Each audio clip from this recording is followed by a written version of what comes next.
Magandang tanghali mo ni kabayan. Alauna 20 yata dito ng maga po, ng hapon. Ayan, nandito po rin tayo sa BGC po.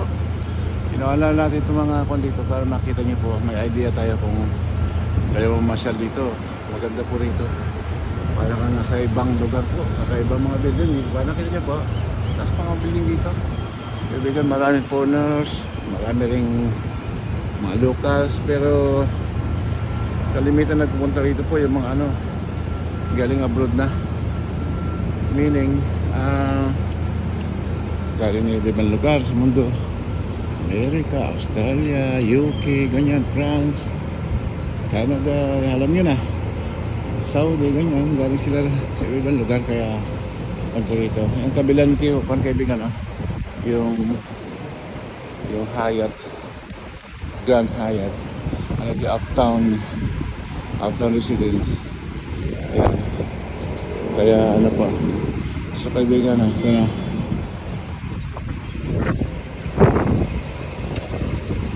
hangin pa rin po konti.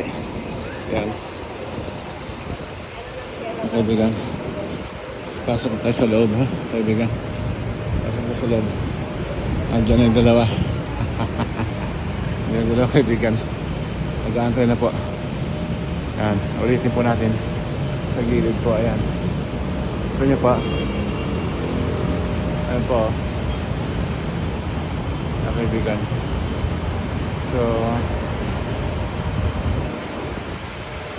paano kaibigan? Ganito lang muli at magandang hapon sa ating lahat po. Mamaya kita-kits tayo sa video po, ha. Ganda rito dahil kaibigan, kita nyo po. Pakita si maligayang araw, ayan po, ang ganda. Kanina makulimlim, medyo malakas ang hangin, pero ngayon po okay na po. Yung kabila po yun, diretso yan, puro building po yan ang matataas, kaibigan. Yan ang BGC. Kala mo na sa Amerika, New York City. Yan, pero hindi po. Sa Manila, Philippines tayo, BGC area. Sobrang ganda po rito, promise. Pero alam nyo na ito rin yung mga lahat ng building to high-end. Pero sobrang mahal din ang unit dito kung kayo magbubalak bumili ng ng mga unit nyo. Okay lang yan kung sama-sama kayo. Tapa-tapa, pero isang tao lang medyo po. Medyo gutay-gutay. So,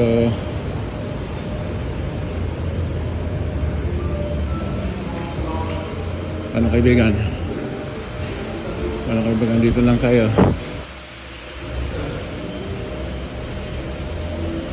So nag-aabang na po kami ng ating taxi, yung cab natin. So dito lang po muli. Magandang hapon sa lahat.